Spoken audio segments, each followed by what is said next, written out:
நாகையில் மழை ஓய்ந்து 4 நாட்கள் ஆகியும் குடியிருப்புகளில் இருந்து வடியாத மழை நீரால் மக்கள் தவித்து வருகின்றனர். கூடுதல் தகவல்களை நமது செய்தியாளர் பாலமுத்துமணியிடம் கேட்கலாம். பாலமுத்துமணி, இதனால் மக்கள் என்னென்ன சிக்கல்களை சந்திக்கிறார்கள்? சிவரஞ்சனி, நாகப்பட்டினம் மாவட்டத்தை பொறுத்தவரை இந்த மழை என்பது கிட்டத்தட்ட ஓய்ந்து 4 நாட்கள் ஆகியும் தாழ்வான குடியிருப்புகளை சூழ்ந்துள்ள அந்த மழைநீர் என்பது வடியாதது அப்பகுதி மக்களை ஒரு சோகத்திலும் துயரத்திலும் ஆழ்த்துள்ளது என்று கூறலாம். அது தொடர்பான காட்சிகளை நாம் பார்க்கும் போதே தெரியும். அதாவது தற்பொழுது நாம் பார்க்கக்கூடிய காட்சியானது நாகப்பட்டினம் மாவட்டம் காடம்பாடி பகுதியில் உள்ள என்ஜிஓ காலனி பகுதி. இந்த பகுதி தான். இந்த பகுதியில் கிட்டத்தட்ட 100க்கும் மேற்பட்ட குடியிருப்புகள் உள்ளது. இந்த குடியிருப்புகளை சுற்றி அந்த பெய்த மழைநீர் தேங்கி வடியாத நிலையில தற்பொழுது அந்த மழை நீரானது தொடர்ச்சியாக அங்கு தேங்கி இருப்பதனால் அது துர்நாற்றம் வீசுவதோடு அந்த தண்ணீரோட நிறமே மாறியுள்ளது. அதாவது மழைநீர் தூய்மையாக இருக்கும், ஆனால் தற்பொழுது அந்த பகுதி முழுவதுமாக ஒரு துர்நாற்றம் வீசுவதோடு மட்டுமல்லாமல் அந்த பகுதியில் உள்ள செப்டிக் டேங்க், அதாவது கழிவுநீர் கலந்து அந்த பகுதியில் ஒரு சுகாதார சீர்கேடு ஏற்படும் நிலைதான் தற்பொழுது உள்ளது. இதனால் அப்பகுதியில் வசிக்கும் பொதுமக்கள் மட்டுமின்றி குழந்தைகள், முதியோர்கள் உள்ளிட்ட அனைத்து தரப்பு மக்களுமே பாதிப்புக்கு உள்ளாகியுள்ளார்கள். அதாவது நோய் தொற்று பரவும் அபாயம் இருப்பதோடு மட்டுமல்லாமல் கொசுக்கள் பரவி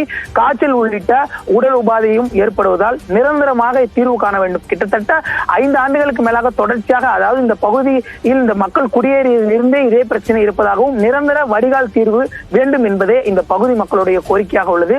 ஆகவே நாகை மாவட்ட ஆட்சியர் உடனடியாக அந்த பகுதியில் போர்க்கால அடிப்படையில் ஆய்வு மேற்கொண்டு நிரந்தரமாக அந்த மழைநீர் வடிவதற்கும் இனி மழைக்காலங்களில் தண்ணீர் தேங்காததற்கு உரிய நடவடிக்கை எடுக்க வேண்டும் என்பதே இப்பகுதியினரின் கோரிக்கையாக உள்ளது. சிவரஞ்சனி, விவரங்களை வழங்கியமைக்கு நன்றி பாலமுத்துமணி.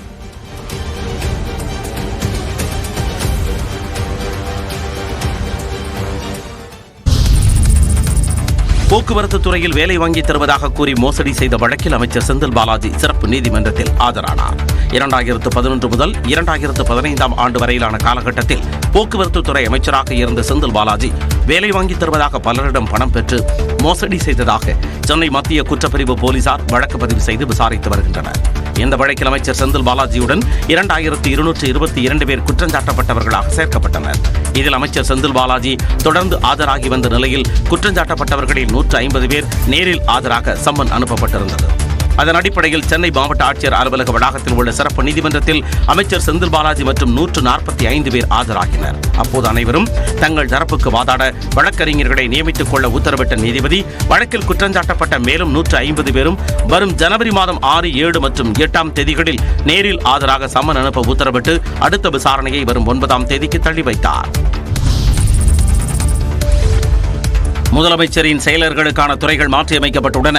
முதலமைச்சரின் முதலாவது செயலாளர் உமாநாத்திற்கு நிதி, மின்சாரம், உள்துறை, நெடுஞ்சாலை, பொதுப்பணி என 17 துறைகள் ஒதுக்கீடு செய்யப்பட்டுள்ளன.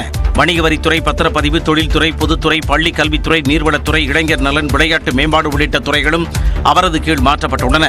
முதலமைச்சரின் 2வது தனிச் செயலாளர் சண்முகத்திற்கு வேளாண்மை, கூட்டுறவு, உயர்கல்வி, மருத்துவம், சட்டம் உள்ளிட்ட 16 துறைகள் ஒதுக்கீடு செய்யப்பட்டுள்ளன. ஆதி திராவிடர் பழங்குடியினர் நலத்துறை, பிற்படுத்தப்பட்டோர், மிகவும் பிற்படுத்தப்பட்டோர் மற்றும் சிறுபான்மையினர் நலன், முதலமைச்சர் செயலகத்தின் நிர்வாகம், முதலமைச்சரின் நிகழ்வுகள், முதல்வரின் சுற்றுப்பயணம் உள்ளிட்ட துறைகளையும் சண்முகமே கவனிப்பார் என்று தெரிவிக்கப்பட்டுள்ளது.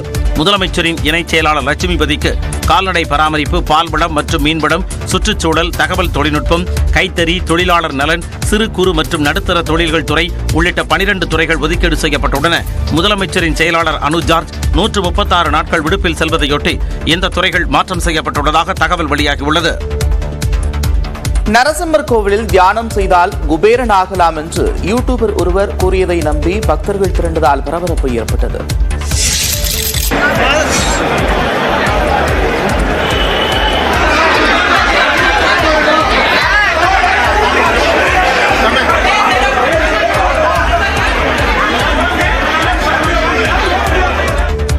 இவர்கள் கோயில் திருவிழாவிலோ வேண்டுதலை நிறைவேற்றவோ கூடிய கூட்டம் அல்ல. நரசிம்மர் கோவிலில் தியானம் செய்தால் குபேரன் ஆகலாம் என யூடியூபில் ஒருவர் வெளியிட்ட வீடியோவை நம்பி கூடிய கூட்டம்தான் இது. நாமக்கல் நரசிம்மர் கோவிலில் மார்கழி முதல் நாள் 12 நிமிடங்கள் தியானம் செய்தால் குபேரனாகி விடலாம் என யூடியூபில் ஜோதிட சேனல் நடத்தி வருபவர் வீடியோ ஒன்றை வெளியிட்டிருந்தார். இதனை நம்பி குபேரனாகும் கனவுடன் சுமார் 2000 பேர் நரசிம்மர் கோவிலில் கூடினர்.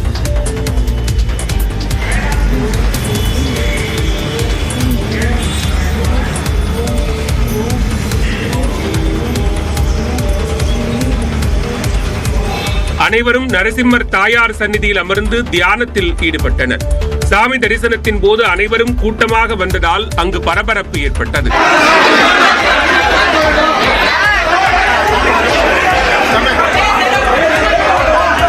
தகவல் அறிந்து வந்த இந்து அறநிலையத்துறையினர் அங்கு வந்த கூட்டத்தை கட்டுப்படுத்தினர். டெல்லியில் காற்றின் தரக்குறியீடு 400ஐ கடந்து மோசமான நிலையை எட்டியதை அடுத்து நகர் முழுவதும் 4ஆம் கட்ட தரநிலை செயல் திட்டத்தை டெல்லி காற்று தரநிலை மேலாண்மை ஆணையம் அமல்படுத்தியுள்ளது. அதன்படி அதிக கார்பன் உமிழ்வு கொண்ட வாகனங்கள் தலைநகருக்குள் நுழைய கட்டுப்பாடு விதிக்கப்பட்டுள்ளது. மேலும் அதிக காற்று மாசு ஏற்படுத்தும் பெட்ரோல் மற்றும் டீசல் வாகனங்களுக்கும் கட்டுப்பாடுகள் விதிக்கப்பட்டுள்ளன. இதனையடுத்து டெல்லி நொய்டா எல்லையில் கண்காணிப்பு பணியில் ஈடுபட்ட போலீசார் அதிக பாரமேற்றி வரும் வாகனங்கள் மற்றும் மத்திய மாசு கட்டுப்பாட்டு வாரியத்தின் தரநிலைகளை ஈடு செய்ய தவறிய வாகனங்களை டெல்லிக்குள் செல்ல அனுமதி மறுத்து வருகின்றனர்.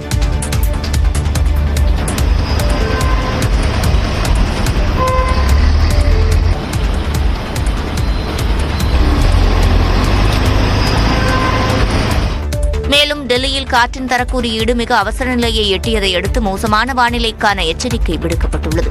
இதனால் டெல்லி, குருகிராம், ஃபரிதாபாத், காசியாபாத், நொய்டா உள்ளிட்ட பகுதிகளில் 6 முதல் 9 மற்றும் 11 வகுப்பு மாணவர்களுக்கு பள்ளிகள் ஆன்லைன் மற்றும் நேரடி வகுப்புகளை நடத்த உத்தரவிடப்பட்டுள்ளது.